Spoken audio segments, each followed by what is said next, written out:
سورہ فاتحہ 100 مرتبہ پڑھ کر جو دعا مانگی جائے وہ قبول ہوتی ہے. سورہ بقرہ کی تلاوت سے شیطان گھر سے بھاگ جاتا ہے. آیت الکرسی پڑھنے سے محتاجی دور ہوتی ہے. سورہ کہف کو ہمیشہ پڑھنے والا دجال کے فتنوں سے محفوظ رہے گا. والدین کی قبر پر ہر جمعہ سورہ یاسین کی تلاوت کرنے سے اس کی حروف کی تعداد کے برابر ان کے گناہ بخش دیے جاتے ہیں. سورہ الدخان پڑھنے سے مشکل دور ہوتی ہے. جو قریب المرگ ہو اس پر سورہ جاسیہ کا دم کرنے سے خاتمہ بالخیر ہوتا ہے. سورہ حجرات کا پڑھنا اور دم کر کے پینا گھر میں خیر و برکت کے لیے مفید ہے. سورہ قاف پڑھنے سے جو باغ ہوتے ہیں ان کے پھلوں میں کثرت ہوتی ہے. سبحان اللہ. سورہ رحمان 11 بار پڑھنے سے تمام مقاصد پورے ہوتے ہیں. سورہ واقعہ جو شخص روزانہ پڑھے گا اسے کبھی فاقہ نہ ہوگا. سورہ ملک کو ہر رات پڑھنے والا عذاب قبر سے محفوظ رہے گا. سورہ مزمل کو 11 بار پڑھنے سے ہر مشکل آسان ہو جاتی ہے. سورہ مدثر کو پڑھ کر حفظ قرآن کی دعا مانگنے سے قرآن کریم کا یاد کرنا آسان ہو جاتا ہے. جو بچے حفظ کر رہے ہیں ان کے لیے زبردست وظیفہ ہے. سورہ النازعات پڑھنے سے جاں کنی کی تکلیف نہیں ہوگی. سورہ دحا پڑھنے سے بھاگا ہوا آدمی واپس آ جائے گا. سورہ علم نشرح کو جس مال پر پڑھ دیا جائے اس میں خوب برکت ہوتی ہے. سورہ تین والزیتون جو ہے 3 مرتبہ پڑھنے سے اخلاق و کردار بہتر ہوتے ہیں. سورہ علق میں جوڑوں کے درد کا علاج ہے. سورہ قدر جو صبح و شام پڑھے اللہ عز و جل اس کی عزت بڑھا دے گا. سورہ بینہ برس اور یرکان کا علاج ہے. جس آدمی یا جانور کو نظر لگی ہو اس پر سورہ عادیات کا دم مفید ہے. سورہ قارعہ پڑھنے سے بلاؤں سے حفاظت رہتی ہے. سورہ تکاثر کو 300 بار پڑھنے سے جلد قرض ادا ہو جاتا ہے. کئی لوگ کہتے ہیں جناب قرض بہت ہے, چلے قرآن کا وظیفہ لے لیں. الہاکم التکاثر یہ جو سورت ہے 300 بار پڑھنے سے بہت جلد قرض اتر جاتا ہے. سورہ عصر پڑھنے سے غم دور ہو جاتا ہے. سورہ ہمزہ اور سورہ فیل دشمن کے شر سے حفاظت کے لیے, اور سورہ قریش جان کی حفاظت کے لیے بڑی مجرب ہے, بڑا کمال کا وظیفہ ہے. سورہ ماعون بڑی مشکل کے وقت میں پڑھنا بہت مفید ہے. سورہ کوثر کی تلاوت سے بے اولاد صاحب اولاد ہو جاتا ہے. کئی بے اولاد بھی وظائف مانگ رہے ہوتے ہیں. سورہ کافرون 1/4 قرآن کے برابر ہے. سورہ زلزال نصف قرآن کے برابر ہے. سورہ اخلاص 1/3 قرآن کے برابر ہے. اور سورہ فلق اور سورہ ناس سے جن اور شیطان اور حاسدوں کے شر سے حفاظت رہتی ہے. پھر کیوں نہ ہم قرآن سے دوستی کر لیں, کیوں نہ قرآن کو اپنا ورد بنا لیں. اچھا دیکھیں, آج بھی دنیا میں اللہ تعالیٰ نے کچھ لوگوں کے چہروں پہ بڑا نور, بڑی روشنی, بڑی رونق دی ہوتی ہے, لیکن ہم نے یہ کبھی نہیں سنا. ہم یہ کہتے ضرور ہے کہ یہ چہرہ بڑا نورانی ہے یا بڑا چمکتا ہوا ہے, مگر سرور کائنات علیہ الصلوۃ والسلام کے نور کا عالم دیکھیں کہ میرے آقا جب ان کے کمرے میں داخل ہوتے ہیں, بی بی عائشہ فرماتی چہرہ انور سے اتنا نور نکلا کہ پورا کمرہ ہی جگمگانے لگ گیا. کتنی روشنی ہوئی. کیا فرماتی اس نور کی روشنی میں نے اپنی گمشدہ سوئی کو تلاش کر لیا. اچھا پھر جب یہ منظر تو ہو گیا, اچھا یہ حدیث ہم نے کئی بار سنی ہوگی مگر بعض اوقات یہیں تک سنی ہے. اس کا اگلا حصہ بڑا امپورٹنٹ ہے کہ بی عائشہ صدیقہ رضی اللہ تعالی عنہا نبی پاک سے بڑی محبت کے ساتھ عرض کرتی ہیں کہ یا رسول اللہ, میرے آقا آپ کتنے حسین ہیں, آپ کتنے باکمال ہیں. پیارے آقا علیہ الصلوۃ والسلام نے فرمایا, اے عائشہ ہلاکت ہے اس کے لیے جو قیامت کے دن میرا دیدار نہ کر سکے گا. اچھا ذرا تھوڑا سا سمجھو بات. بروز قیامت جو نبی پاک علیہ الصلوۃ والسلام کا دیدار بھی نہیں کر سکے گا, اس کی محرومی سمجھ رہے ہیں آپ. یقیناً دیدار مصطفیٰ بڑی سعادت, جو نہیں کرے گا وہ محروم. لیکن اس کی اور ایک انٹرپریٹیشن بنتی ہے, اس کی ایک اور شرح بنتی ہے کہ مجھے ایک بات تو بتائیں, قیامت کے دن شفاعت کس نے کرنی ہے؟ نبی پاک علیہ السلام نے کرنی ہے نا. ہمیں پیاس لگے گی تو آب کوثر کس نے پلانا ہے؟ پیارے آقا نے پلانا ہے. ہم پلسرات سے گزریں گے تو رب سلم کی صداؤں سے گزارنا کس نے ہے؟ یعنی محشر کے دن تو قدم قدم پر ہمیں نبی پاک کی حاجت ہے. اور جس کی نبی پاک سے ملاقات ہی نہ ہو سکی, جو قیامت کے دن ان کا دیدار بھی نہ کر سکے گا, وہ تو مارا گیا نا. اب پوائنٹ سمجھ رہے ہیں؟ آقا علیہ الصلوۃ والسلام نے فرمایا ہلاکت ہے اس کے لیے جو میرا قیامت کے دن بھی دیدار نہیں کر سکے گا. بی بی عائشہ نے فوراً پوچھا یا رسول اللہ وہ کون ہے بدبخت؟ آپ علیہ الصلوۃ والسلام نے فرمایا بخیل ہے وہ شخص. بخیل کہتے ہیں عربی میں کنجوس کو. کنجوس ہے وہ شخص. کہ حضور کون کنجوس, کون بخیل؟ ارشاد فرمایا جس کے سامنے میرا ذکر ہو اور وہ مجھ پر درود نہ پڑھے. اب ذرا غور کیجئے، نبی پاک کا نام سننا ہے یا سرور کائنات صلی اللہ تعالی علیہ وسلم کا نام لینا ہے تو پھر درود پڑھنا ہے، وہاں کنجوسی نہیں کرنی ہے. اچھا اب تو کنجوسی اور بخل کی عجیب عجیب ایگزامپلز آ گئی ہیں. اچھا پہلے تو درود نہیں پڑھتے تھے، اب پتہ نہیں کیا ہو گیا، درود بھی پڑھتے تو شارٹ فارم والا، نبی پاک کا نام لیا اور ساتھ سلام کہہ دیا. معاذ اللہ، صلی اللہ تعالی علیہ وآلہ وسلم، کم از کم پورا تو درود پڑھو یار. اچھا اسی طرح لکھنے میں کنجوسی، لکھنے کو پورے پورے اخبار بھر دیں گے، پورے ناول لکھ دیں گے، مگر جب نبی پاک علیہ الصلوۃ والسلام کا نام آئے گا تو سلام یہ صاد لکھ دیں گے. یہ حرام ہے. درود بھی پورا، لکھنا بھی پورا ہے اور پڑھنا بھی پورا ہے. سارا دن باتیں کرنے کے لیے تمہارے پاس ٹائم ہے، درود کی باری میں ڈنڈی مارتے ہو. اور پھر درود پاک تو میری نیکیوں میں اضافے کا وظیفہ ہے نا، میرے گناہوں کی معافی کا وظیفہ ہے، میری تو نبی پاک میں حاضری لگانے کا وظیفہ ہے آقا کی بارگاہ میں. تو پھر میں درود پاک پڑھنے میں کیوں کنجوسی کروں؟ ہاں اب علماء نے ایک بڑی خوبصورت ہمارے لیے آسانی کر دی. اب مثال کے طور پہ دوران بیان، دوران نعت، کبھی کبھی بار بار نبی پاک صلی اللہ تعالی علیہ وسلم کا نام پاک آتا ہے، تو ہو سکتا ہے کوئی پڑھنا بھول جائے، رہ جائے. تو علماء کہتے ہیں روزانہ دن میں ایک مخصوص تعداد کے مطابق درود پڑھ لیا کرو، تو پورے دن میں جہاں جہاں نبی پاک صلی اللہ تعالی علیہ وسلم کا نام سنا یا کہا، اور اگر درود پڑھنا رہ گیا ہے تو یہ بعد میں درود پڑھنا اس کا آلٹرنیٹ، اس کا قائم مقام ہو جائے. اس لیے کہا جاتا ہے کہ روزانہ کم از کم 100 بار 200 بار، اللہ ہمت دے توفیق دے تو 313 بار درود پاک پڑھ لیں تو انشاءاللہ برکتیں ہی برکتیں ملیں گی. نیت کرتے ہیں انشاءاللہ، میں بھی نیت کرتا ہوں، آپ بھی نیت کریں انشاءاللہ روزانہ کثرت کے ساتھ درود پاک پڑھیں گے انشاءاللہ.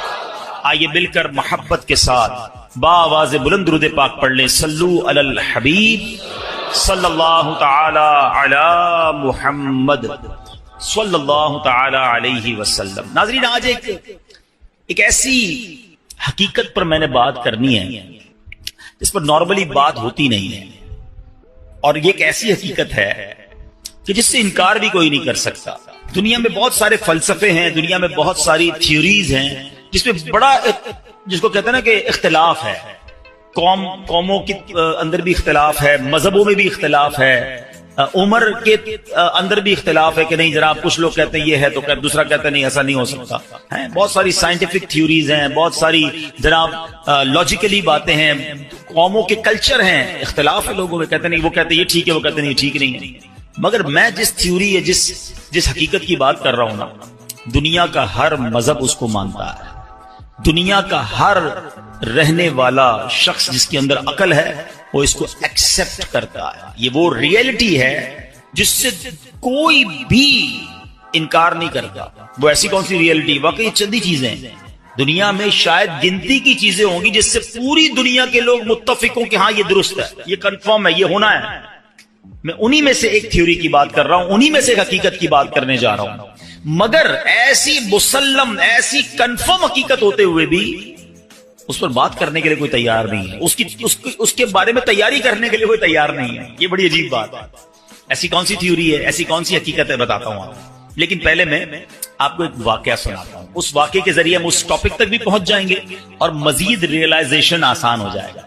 حضرت عبداللہ بن ابو نوح رحمت اللہ تعالی فرماتے ہیں، میں نے مسجد نبوی شریف میں ایک بوڑھے میاں کو دیکھا.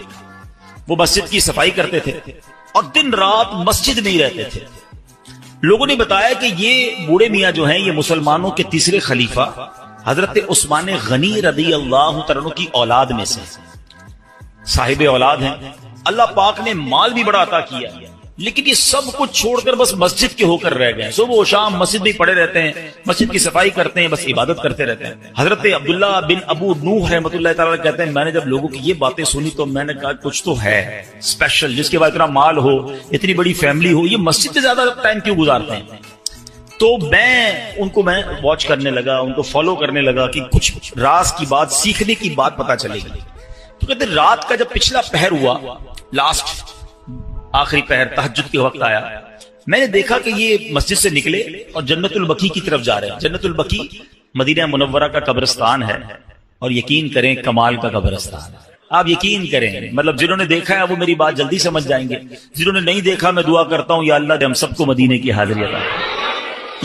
یہ دنیا کا واحد قبرستان ہے جس کو دیکھ کر ڈر نہیں لگتا, مرنے کا جی چاہتا ہے. ہاں, دنیا کے کسی قبرستان میں جاؤ نا ڈر لگتا ہے کہ یار ایسی قبریں ٹوٹی پھوٹی. واللہ جنت البقیع کا قبرستان دیکھو تو بندے کو جی چاہتا ہے یا اللہ ادھر ہی موت دے دے, یہیں دفن فرما دے. ہاں, میں کبھی موقع ملا چلیں اشارتاً بات کر دیتا ہوں, ورنہ یہ میرا موضوع نہیں ہے. ورنہ میری ایک بار جنت البقیع کے گورکن سے ملاقات ہوئی. ایسی باتیں مجھے بتائی انہوں نے, میں کتنی دیر تک تو روتا ہی رہا. اور میں 2 باتیں بتا دیتا ہوں, پھر کبھی موقع ملا تو اس پر تفصیل سے بات کریں گے. کہ وہ مجھے ملے اور بڑی اچھی محبت والی ملاقات ہوئی. تو میں نے کہا یار کچھ تو بتاؤ جنت البقیع کے بارے میں, ایسا کیا ہے؟ ہم تو سنتے ہیں آپ تو قبر کھودتے ہیں, آپ تو جنت البقیع میں ہوتے ہیں. کہتے ہیں عبدالحبیب بھائی پہلے بتائیں آپ کو میرے جسم سے خوشبو آ رہی ہے؟ میں نے کہا خوشبو تو بڑی آ رہی ہے, کون سا عطر لگایا ہے؟ کہتے ہیں واللہ میں نے کوئی عطر نہیں لگایا, یہ بقیع کی خوشبو ہے, جنت البقیع کی مٹی کی خوشبو ہے.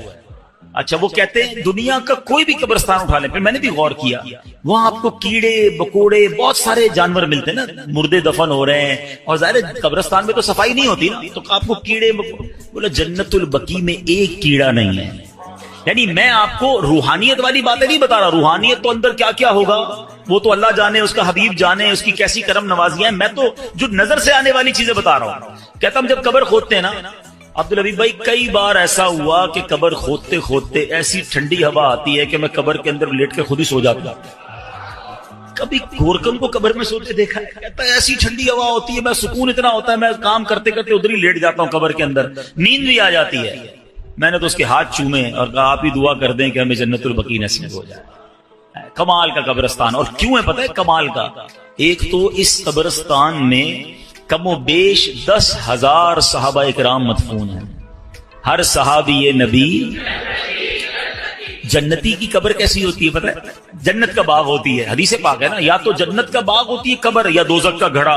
تو سارے صحابہ کی قبر تو ہو گئی جنت کا باغ. جس قبرستان میں 10,000 جنت کے باغ ہوں, اب آپ سوچو نا اس قبرستان میں جو گیا, ایسے نہیں کہتے اعلیٰ حضرت, طیبہ میں مر کے ٹھنڈے چلے جاؤ آنکھیں بند, طیبہ میں مر کے ٹھنڈے چلے جاؤ آنکھیں بند, سیدھی سڑک یہ شہر شفاعت نگر کی ہے. ہاں اچھا, پھر مدینے میں مرنے کے حوالے سے, ہاں یہ صرف جنت البقیع کی تو برکت ہے ہی ہے. سنو میرے آقا کا کیا وعدہ ہے. نبی پاک نے انکریج کیا, حدیث پاک کا مضمون ہے کہ تم میں سے جس سے ہو سکے وہ مدینے میں مرے, کہ جو مدینے میں مرے گا میں اس کی شفاعت کروں گا. ہاں, مدینے میں مرنے کی تمنا یہ ہمارے ایمان کا تقاضا ہے, عشق رسول کا تقاضا ہے. اور اس حدیث کی شرح میں پتہ علماء نے کیا لکھا ہے؟ اگر کوئی اس حدیث پر عمل کرنا چاہتا ہے نا تو وہ اپنا بڑھاپا مدینے میں گزارے, اور پھر بغیر کسی ضرورت مدینہ پاک سے باہر نہ نکلے. مجھے ایک میسج آیا مدینہ منورہ سے, دیکھیں موضوع مجھے نہیں پتا تھا یہ چھڑ جائے گا, ہمارے لاہور کے اسلامی بھائیوں مدینہ پاک میں, انہوں نے کہا آج مجھے کسی نے بتایا کہ ایک خاتون ہیں جو پاکستان سے گئی ہیں, وہاں پر 32 سال ہو گئے ہیں وہ مدینے سے باہر نہیں نکل رہی ہیں. کہتی ہیں باہر نہیں نکلوں گی, کہیں باہر موت نہ آ جائے, مجھے مدینے میں مرنا ہے. اور میں ایسے کئی مدینے میں رہنے والوں کو جانتا ہوں جو نہیں جاتے, مکے بھی نہیں جاتے, ایک بار حج کر لیا انہوں نے, کہتے فرض ادا ہو گیا ہے, اب مدینہ نہیں چھوڑنا ہے. آقا نے فرمایا جس سے ہو سکے وہ مدینے میں مرے, کہ جو مدینے میں مرے گا میں اس کی شفاعت کروں گا. نصیب والوں کو ملتا, مرنا تو ہے ہی, اللہ کرے مدینے کی موت مل جائے, جنت البقیع مل جائے. زور سے کہہ دو آمین. پتہ نہیں کس کی آمین کے صدقے ہمارا بیڑا پار ہو جائے, یہ دعا ہمارے حق میں قبول ہو جائے. کچھ موت وہ ہوتی ہیں. میں ابھی پچھلے دنوں ہمارے ایک ساتھی تھے, ان کی والدہ کی یا والد کا انتقال ہوا مدینہ شریف میں اور جنت البقیع میں مدفن ہوا. میں ان سے ملنے گیا, میں نے کہا مجھے سمجھ نہیں آ رہی آپ سے تعزیت کروں یا مبارکباد پیش کروں. یعنی ایسی بھی موتیں ہیں جس پر افسوس ہی نہیں ہوتا کہ مطلب یہ تو ارمان تھا نا, یہ تو زندگی بھر مانگا ہے, یا اللہ ایمان والی, عافیت والی, مدینے والی, سبحان اللہ موت مل جائے, اور کیا چاہیے. مرنا تو ہم سب نے ہیں, مگر یہ موت ایسی ہوتی ہے جس کی تمنا ہوتی ہے. تو بہرحال وہ جو حضرت عثمان غنی رضی اللہ عنہ کی اولاد سے جو تھے وہ جنت البقیع میں گئے، رات کا آخری پہر تھا، قبلہ رخ ہو کر نماز پڑھنے لگے، ساری رات نماز پڑھتے رہے، فجر کا وقت شروع ہوا تو انہوں نے ایک دعا کی، اللہ کی بارگاہ میں عرض کرتے ہیں اللہم انک ارسلت الی ولم تأذن لی فإن كنت قد رضیتنی فأذن لی وإن لم ترضنی فوفقنی لما یرضیک۔ ترجمہ کیا ہے؟ اے اللہ پاک تو نے میری طرف اپنا قاصد بھیجا مگر یہ نہ بتایا کہ تو مجھ سے راضی ہے کہ نہیں، اے مالک کریم اگر تو مجھ سے راضی ہے تو مجھے بتا دے، اگر راضی نہیں ہے تو اپنی رضا والے کام کرنے کی توفیق عطا فرما دے۔ اچھا یہ بوڑھے میاں دعا مانگ رہے تھے، اتنے میں ایک بکری یا اس جیسا کوئی جانور آیا، بوڑھے میاں نے اس کی جانور کی پیٹھ پر ہاتھ پھیرا اور اس کا دودھ بھی پیا، اس نے برکت کی دعا دی اور واپس مسجد نبوی شریف میں آ گیا۔ حضرت عبداللہ بن ابو نوح اللہ تعالیٰ علیہ کہتے ہیں میں 3 راتوں تک دیکھتا رہا، روز یہی کرتے تھے، تہجد کے وقت چلے جاتے جنت البقیع میں، وہاں نمازیں پڑھتے، دعائیں کرتے، پھر واپس آتے۔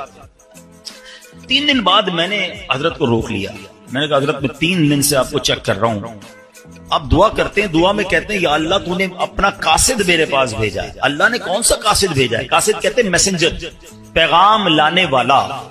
اللہ نے آپ کے پاس کون سا پیغام بھیجا ہے؟ بوڑھے میاں نے کہا ایک دن میں آئینہ دیکھ رہا تھا، میں نے اپنی داڑھی میں ایک سفید بال دیکھا، بس میں نے جان لیا کہ اللہ کی طرف سے موت کا قاصد میرے پاس آ گیا۔ بس اللہ اکبر، یہ اللہ والوں کی شان تھی کہ موت کو کیسے یاد کرتے تھے، اور یہ روایتوں میں آتا ہے۔ یہ سفید بال ہونا ہے نا، کالے بالوں کے بعد سفید بال کا ہو جانا، آنکھوں کی بینائی کمزور ہو جانا، کمر کا تھوڑا سا جھک جانا، اعضاء کا کمزور ہو جانا، طاقت کا کم ہو جانا، یہ سب اللہ کی طرف سے ریمائنڈرز ہیں، یہ قاصد ہیں، یہ پیغام دے رہے ہیں کہ جانے کا وقت آنے والا ہے۔ مگر کیا ہم لوگ اس بات کا احساس کرتے ہیں؟ جو میں نے شروع میں بات کی تھی نا کہ ایک حقیقت جس کو تمام مذاہب، تمام نیشنلٹیز، تمام لوگ مانتے ہیں جو ہونی ہے، وہ ایک ایسی متفقہ حقیقت ہے، ریالٹی ہے کہ موت آ کر رہے گی۔ دنیا کا کوئی مذہب یہ نہیں کہتا کہ ہم مریں گے نہیں، کوئی سائنسدان نہیں کہتا ہم نہیں مریں گے، سب مانتے ہیں کہ دیر از اے ڈے، ایک وقت آنا ہے، ہم سب نے جانا ہے، مگر کوئی بات کرنے کے لیے تیار نہیں ہے، کوئی اس پر ڈسکس کرنے کے لیے تیار نہیں ہے۔ میں مثال دیتا ہوں، ابھی آج اچانک ہمارا پلان بن جائے کہ یار اسلام آباد جانا ہے، صرف سوچا ہے یار اسلام آباد کسی کام سے جانا ہے، کل سے اسلام آباد کے بارے میں ہم باتیں کرنا شروع کر دیں گے دوستوں میں، یار اسلام آباد کا موسم کیسا ہوگا، کون سی ٹرین میں جاؤں، جہاز کی ٹکٹ کتنے کی ہے، ہوٹل کون سا رکھوں، یار سردی کتنی ہے، ابھی سوچا ہے، ڈسکشن شروع۔ ترکی جانا ہے، ترکی کے لیے بات شروع، یورپ جانا ہے، یورپ کے لیے بات شروع، جدھر جانا ہے اس کی ابھی پلان ہے، ٹکٹ بک نہیں کی ہے، سوچتے ہی بات چیت شروع۔ سب کو پتا ہے مرنا ہے، بات کیوں نہیں کرتے، ڈسکس کیوں نہیں کرتے؟ یار مرنے کے بعد کیا ہوگا، موت کے وقت کیا ہوگا، نزا کی سختی کیسی ہوگی، قبر میں اکیلا جاؤں گا، قبر جنت کا باغ ہوگی، دوزخ کا گھڑا ہوگی، سانپ اور بچھو تو نہیں آ جائیں گے؟ Nobody want to talk about it۔ ارے کوئی بات نہیں کرتا ہے کہ کبھی دوستوں میں بیٹھے یار تم پتہ نہیں اسلام آباد جاؤ گے نہیں جاؤ گے، مگر ہو سکتا ہے اس سے پہلے ہی مر جاؤ، موت پر کیوں بات نہیں کرتے؟ آپ سمجھے میری بات کو، یہ ایسی حقیقت ہے بچہ بچہ جانتا ہے مگر بات نہیں کرتا۔ اچھا بات کرو تو بعض اوقات لوگ کہتے ہیں یار یہ، اچھا ہم دعوت اسلامی والے اگر بیان کرتے ہیں نا موت کے موضوع پر تو کہتے ہیں یار یہ بہت ڈراتے ہیں، دعوت اسلامی والے بڑی قبر کی بات کرتے ہیں۔ چلو بھائی ہم بات کرنا چھوڑ دیتے ہیں، آپ مرنے سے بچ جاؤ گے، ہم بات نہیں کرتے کہ آپ موت سے بچ جاؤ گے، نہیں بچ سکو گے، سب نے مرنا ہے، تو پھر کیوں نہ بات کی جائے، کیوں نہ تیاری کی جائے؟ اللہ کے ولی تو سفید بال دیکھ کر روز اللہ سے کہتے ہیں یا اللہ تو نے قاصد تو بھیج دیا، یہ بھی بتا دے راضی ہے کہ راضی نہیں ہے۔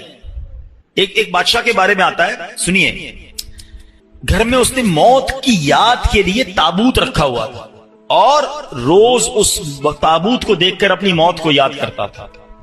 ایک دن آئینے میں چہرہ دیکھا تو داڑھی میں ایک سفید بال نظر آیا، تو اب بادشاہ نے کہا کہ یہ تابوت لے جاؤ، اب مجھے موت کو یاد کرنے کے لیے یہ داڑھی میں سفید بال ہی کافی ہے، یہ یاد دلاتا رہے گا کہ میری موت کا وقت آنے والا ہے۔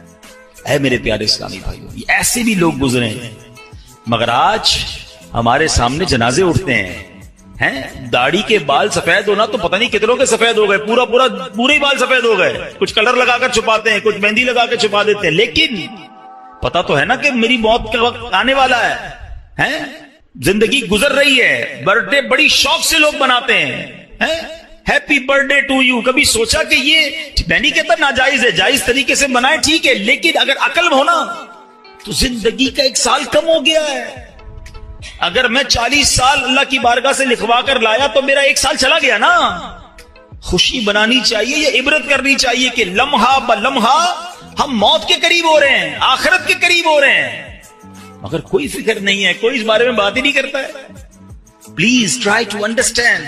آج جنازے, غسل, میت کی تدفین کے وقت بھی لوگ ہنسی مذاق کر رہے ہوتے ہیں. قبرستان کا ماحول پہلے کا زمانہ تھا, میت میں جائے نا جنازے میں تو یہ ڈھونڈنا مشکل ہو جاتا تھا کہ میت کا رشتہ دار کون ہے. سارے ہی رو رہے ہوتے تھے منہ چھپا کر, رومال رکھ کے. اس لیے نہیں کہ سب کو میت سے بڑا پیار ہوتا تھا, اس لیے کہ لوگوں کو اپنی موت یاد آتی تھی کہ آج یہ چلا گیا ہے, کل میری باری ہے. آج اس کو قبر میں اتار رہے ہیں, کل مجھے اتاریں گے. آج اس کو کاندھے پر لے کے جا رہا ہوں, کل میری باری مجھے کوئی کاندھے پر لے کے جائے گا. ارے کبھی غسل میت دیتے وقت, کفن پہناتے وقت خیال آیا کہ میری باری آنے والی ہے؟ کیوں نہیں سوچتے, کیوں یہ خیال نہیں کرتے میرے پیارے اسلامی بھائی؟ وہ تو سفید بال داڑھی کا دیکھ کر سمجھ جاتے کہ موت کا قاصد آ گیا ہے, مگر آج ہم تو جنازے دیکھ کر بھی احساس نہیں کرتے. تو آج ہم نے اس موضوع پر کرنی ہے کہ ہم سب نے مرنا ہے اور اپنی کرنی کا پھل بھگتنا ہے.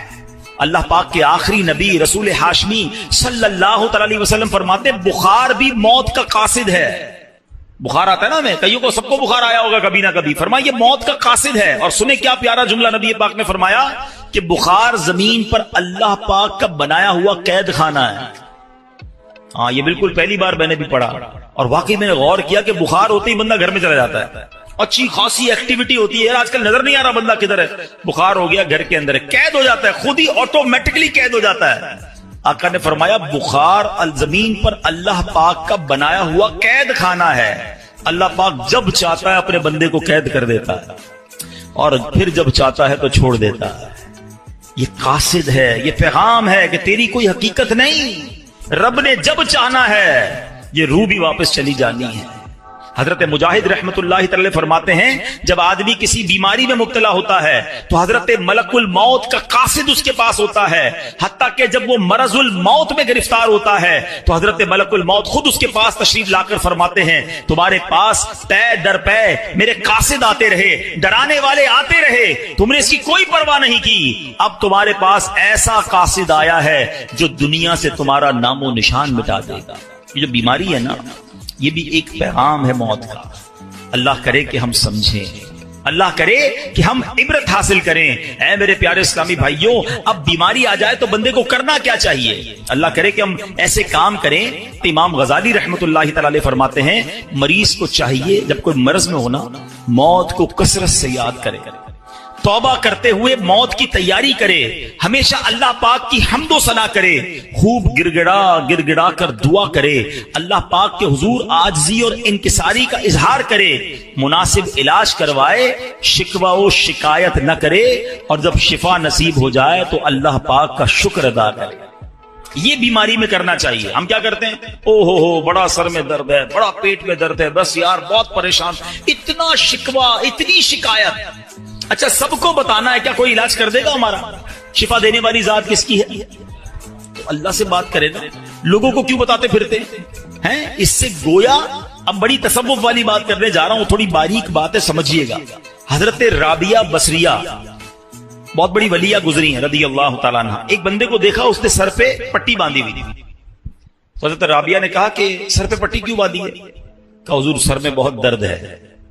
آپ نے فرمایا آج تم بیمار ہو تو درد کی پٹی باندھی ہے, جب صحت میں تھے تو صحت کی پٹی باندھی تھی. بات بہت باریک ہے, سمجھدار آدمی اس بات کو پکڑ لیں گے. یعنی تمہیں آج اللہ نے کچھ دنوں کے لیے بیمار کیا تو سارے جہان کو بتا رہے ہو کہ اللہ نے بیمار کیا, درد کی پٹی باندھی. جب اللہ نے اتنے دنوں تک صحت مند رکھا تھا, کوئی پٹی باندھ کے بتایا لوگوں کو کہ میں بڑا صحت مند ہوں؟ بعض اوقات بیماری کا اظہار, مصیبت کا اظہار کہیں ایسا نہ ہو یہ شکوہ بن جائے, کمپلین بن جائے کہ اللہ نے بیمار کیا ہے, اللہ نے تکلیف بھیجی ہے. نہیں میرے پیارے اسلامی بھائی، اگر کوئی بیماری پر صبر کر جائے نا، احادیث میں مضمون ملتا ہے اللہ شفا بھی دیتا ہے، اس کے گناہوں کو معاف بھی کر دیتا ہے۔ یعنی بیماری مصیبت تو میرے گناہ معاف کروانے آئی تھی، مگر شکوہ شکایت کمپلین، ہمارا تو کچھ لوگوں کی تو عادت ہی ہوتی ہے نا، جب ان سے ملے کیا حال ہے، اب جیسے ہی پوچھا نا آپ نے کیا حال ہے، اب لسٹ شروع ہو جائے گی، بس یار سر میں بھی درد ہے، پیٹ میں بھی درد ہے، مارکیٹ بھی خراب ہے، گھر میں بھی اچھا نہیں ہے، اتنی پرابلمز بتا دے گا بندہ کہ یار نہ ہی پوچھتا تو اچھا تھا۔ کبھی تو شکر الحمدللہ کہہ دو، کبھی تو کہہ دو اللہ نے بڑا اچھا رکھا ہے، اللہ نے بڑی مہربانی کی ہے، کروڑوں سے اچھا رکھا ہے، کیوں نہیں کہتے زبان سے؟ شکر ادا کرنے والے بنے، کمپلین کرنے والے نہ بنو۔ اور بیماری سبحان اللہ، ہمارے اسلاف جو ہے نا وہ تو اس طرح مصیبت کو ویلکم کرتے تھے۔ حضرت فتح موصلی رحمت اللہ تعالی کے بارے میں آتا ہے کہ ان کی زوجہ تھی، ایک بار کہیں جا رہی تھی تو راستے میں پاؤں کو ٹھوکر لگی، ناخن اکھڑ گیا۔ اب ناخن اکھڑنے کی تکلیف سمجھتے ہو نا، جان نکل جاتی ہے۔ اب مسکرانے لگی، کسی نے کہا آپ کو تکلیف نہیں ہوئی؟ کہا تکلیف تو ہوئی، مگر اس تکلیف پر جو میں صبر کروں گی اور صبر پر جو مجھے ثواب ملے گا وہ ثواب یاد کر کے مسکرا رہی ہے۔ اللہ اکبر، یہ ایسے لوگ تھے۔ اور ہم جناب چھوٹی سی چوٹ پر اتنی شور مچا رہے ہوتے ہیں، تھوڑا سا نقصان ہو جائے، اچھا جناب وہ کیا ہوا، بس وہ موٹر سائیکل کا انڈیکیٹر ٹوٹ گیا، تو موبائل ہاتھ سے گر گیا، تو فلاں نقصان ہو گیا، فلاں پرابلم، سب کو بتائیں گے۔ 2 4 5 ہزار کا نقصان ہو گیا، پورے محلے کو بتائیں گے۔ کیوں بتائیں گے بھائی؟ کوئی دے دے گا آپ کو؟ دے گا کوئی نہیں، ثواب بھی چلا گیا۔ صبر کرتے تو یہ نقصان تمہارے لیے ہو سکتا ہے گناہوں کا کفارہ بن کر آیا ہو۔ روایتوں میں آتا ہے کہ مومن کو پہنچنے والا ہر نقصان، یہاں تک کہ اس کے جوتے کا تسمہ بھی ٹوٹ جائے نا، وہ بھی اگر کسی کا لاس ہوتا ہے اور وہ صبر کرے تو وہ اس کے گناہوں کا کفارہ بن جاتا ہے، اس کے لیے نیکی کا باعث بن جاتا ہے۔ مگر صبر کریں تو نا، ہم نے تو سب کو بتانا ہے۔ اچھا معاملہ بڑا عجیب ہے، نقصان ہو تو سب کو بتانا ہے، نفع ہو تو کسی کو نہیں بتانا ہے۔ یہ ضرور بتائیں کہ 5,000 کا نقصان ہو گیا، کبھی آ کے بتایا کہ 50,000 روپے کمائیں؟ نہیں، وہ کیوں بتاؤں بھائی، گھر والوں کو تو بالکل بھی نہیں بتاؤں گا، خرچہ شروع کر دیں گے گھر والے، ان کو جب بھی بتانا نقصان کی خبر دینی ہے۔ نہیں میرے پیارے اسلام، اللہ کا شکر ادا کریں، نہ بتائیں کسی کو نقصان۔ وہ شاعر کہتے ہیں نا، کسی کا احسان کیوں اٹھائیں، کسی کو حالات کیوں بتائیں، کیوں بتاؤں میں کسی کو میرے ساتھ کیا گزر رہی ہے، میں جانوں میرا رب جانے نا۔ کسی کا احسان کیوں اٹھائیں، کسی کو حالات کیوں بتائیں، تم ہی سے مانگیں گے تم ہی دو گے، تمہارے در سے ہی لا لگی ہے۔ اللہ کی بارگاہ میں ہم عرض کریں گے، اللہ کے حبیب علیہ الصلوۃ والسلام کی بارگاہ میں عرض کریں کہ اللہ حبیب پاک کے وسیلے سے ہم پر رحم کر دے، لیکن یہ دنیا والوں کو نہ بتایا کرو۔ اور خاص طور پہ بیماری، اس میں تو زیادہ توبہ استغفار کرنا۔ دیکھیں، اگر کہتے ہیں نا مائنڈ سیٹ ہو نا عبرت لینے کا، پرابلم یہ مائنڈ سیٹ نہیں ہے۔ ہمیں میسج ملتا ہے، ہم اس کو میسج کو کر لیتے ہی نہیں ہے، ہم کہتے نہیں یار نارمل سی بات ہے۔ حالانکہ بیماری میں جو ہماری کہتے ہیں نا ترم خانی نکل جاتی ہے، آواز نہیں نکل رہی ہوتی ہے، طبیعت آؤٹ ہو جاتی ہے، کھڑے ہونے کا جی نہیں چاہتا، ایسے جو اکڑ اکڑ کے چل رہے ہوتے ہیں نا، ان کو کھڑے ہونے کی ہمت نہیں ہوتی ہے۔ یہ پیغام ہے کہ یہ تیری اوقات ہے، بستر سے بندہ کھڑا نہیں ہو سکتا۔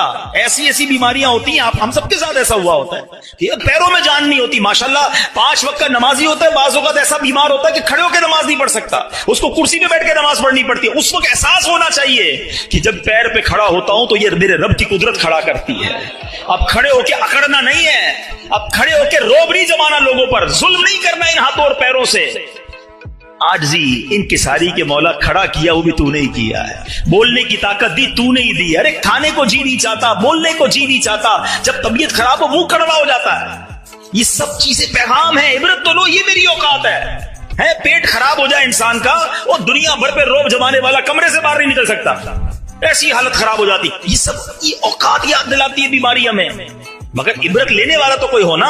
روایتوں میں آتا ہے اللہ کے حبیب علیہ الصلوۃ والسلام فرماتے مومن جب بیمار ہو کر اچھا ہو جائے تو بیماری سابقہ گناہوں سے کفارہ ہو جاتی ہے اور آئندہ کے لیے نصیحت ہو جاتی ہے۔ یہ نصیحت لینے والا ہونا۔ منافق کیا کرتا ہے؟ نبی پاک نے فرمایا منافق جب بیمار ہو پھر اچھا ہو، اس کی مثال اونٹ کی ہے، مالک نے اسے باندھا پھر کھول دیا، نہ تو اسے معلوم کیوں باندھا نہ اسے معلوم کیوں کھول دیا۔ لوگ بیمار ہو کر بھی عبرت نہیں لیتے نا، منافق کی نشانی بتائی گئی کہ فرق ہی نہیں پڑتا۔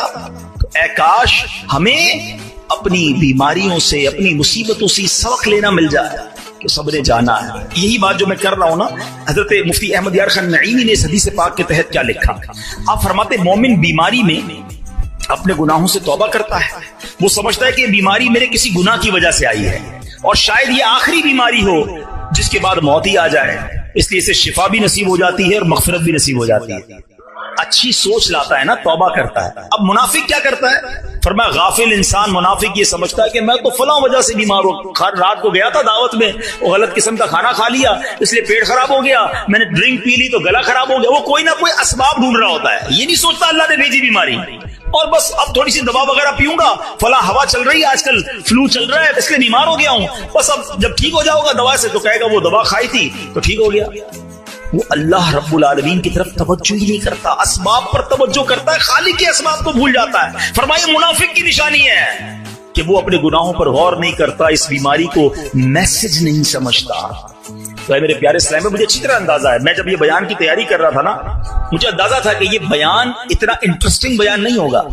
شیطان ہے نا، ہمیں موت کی بات کرنا بھی بوریت ہو سکتا ہے، کسی کو بوریت بھی ہو رہی ہو کہ یار یہ کون سا ٹاپک لے کے آ گئے ہیں، لیکن وہی بات ہے، اگر ہم بات نہیں کریں گے تو سمجھیں گے کب؟ اس کو ریئلائز کب کریں گے؟ اس کے بارے میں تیاری کب کریں گے؟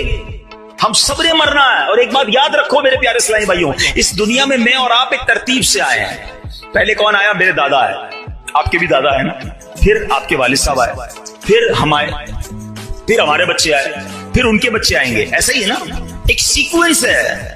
مگر جانے کی یہ سیکوینس ہو یہ ضروری نہیں ہے۔ دادا موجود ہوتا ہے اور پوتا قبر میں چلا جاتا ہے، باپ موجود ہوتا ہے اور بیٹے کا جنازہ ہو رہا ہوتا ہے، ایسا ہے نا، آپ نے بھی دیکھا ہے نا۔ قبرستان جایا کرو نا، آپ کو 70 سال کی عمر کی بھی مردے کی قبر ملے گی اور 20 سال کے نوجوان کی قبر بھی ملے گی، 5 سال کے بچے کی قبر بھی ملے گی۔ اس کا مطلب کیا ہوا کہ موت آنے کے لیے کوئی عمر کی گارنٹی نہیں ہے، کوئی لمٹ نہیں ہے، کبھی بھی آ سکتی ہے۔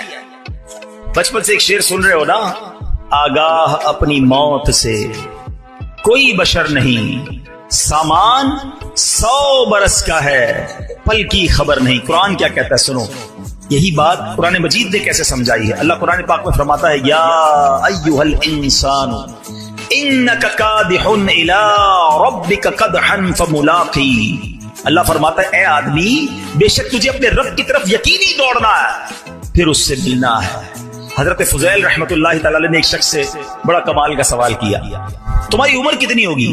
کہا 60 سال۔ فرمایا 60 سال سے تم اللہ پاک کی طرف سفر کر رہے ہو، ان قریب اس پر پہنچ جاؤ گے۔ یہ میں اور آپ جو چل رہے ہیں نا، کوئی 30 سال 40 سال 50، ہم سفر کر رہے ہیں، اللہ کے پاس جا رہے ہیں۔ ایکچولی یہ ٹریول ہے۔ اللہ کہہ رہا ہے قرآن میں اے آدمی بے شک تجھے اپنے رب کی طرف یقینی دوڑنا ہے، پھر اس سے ملنا ہے۔ کہ تمہارا سفر جاری ہے، تھوڑے دنوں بعد مل لو گے اپنے رب سے۔ صحابی رسول حضرت ابو درداء رضی اللہ عنہ فرماتے ہیں تمہاری زندگی دنوں کا مجموعہ ہے، میری اور آپ کی زندگی جو ہے نا وہ ڈیز کا مکسچر ہے۔ جب ایک دن گزر گیا تو تمہاری زندگی کا ایک حصہ پورا ہو گیا۔ کسی سمجھدار آدمی کا قول ہے آدمی اس دنیا پر کیسے خوش ہو سکتا ہے جبکہ یہاں دن مہینوں کو، مہینے سالوں کو، اور سال زندگی کو کم کرتے چلے آ رہے ہیں۔ کاش ہم یہ سمجھنے والے بن جائیں۔ ایک اور جگہ قرآن مجید فرقان حمید میں عبرت لینے کی بات ہے نا، اللہ قرآن میں فرماتا ہے یقلب اللہ اللیل والنہار ان فی ذلک لعبرۃ لأولی الابصار۔ اللہ قرآن میں فرماتا ہے اللہ رات اور دن کو تبدیل فرماتا ہے، بے شک اس میں آنکھ والوں کے لیے سمجھنے کا مقام ہے۔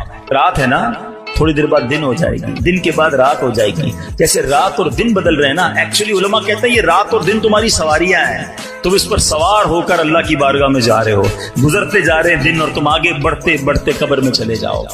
کاش یہ دن اور رات بدلتے رہیں اور ہم سوچتے رہیں کہ زندگی کی ایک اور رات چلی گئی، زندگی کا ایک اور دن چلا گیا، میں قبر کے اور قریب ہو گیا۔ ایک اور جگہ سورہ نازعات میں فرعون اور اس کے لشکر کے غرق ہونے کا واقعہ ذکر کرنے کے بعد رب نے کیا فرمایا، ان فی ذلک لعبرۃ لمن یخشی، بے شک اس پہ ڈرنے والوں کے لیے ضرور عبرت ہے۔ اولی الابصار، غور و فکر کرنے والے، نگاہ عبرت رکھنے والے۔ جگہ جگہ قرآن میں اللہ نے فرمایا کہ عبرت رکھنے والوں کے لیے اس میں عبرت ہے، اس میں پیغام ہے، اس میں میسج ہے۔ ایک تو قرآن پڑھتے نہیں اور پڑھتے تو سمجھتے نہیں، ہمیں تو دوستوں میں گپ شپ سے فکر نہیں۔ اچھا اطلاع بھی ملتی ہے، پتہ چلا آج اس کا انتقال ہو گیا، ہاں وہ آج دوپہر کو بھی ہمارے ساتھ تھا، کوئی احساس نہیں کہ یار اس طرح چلا گیا۔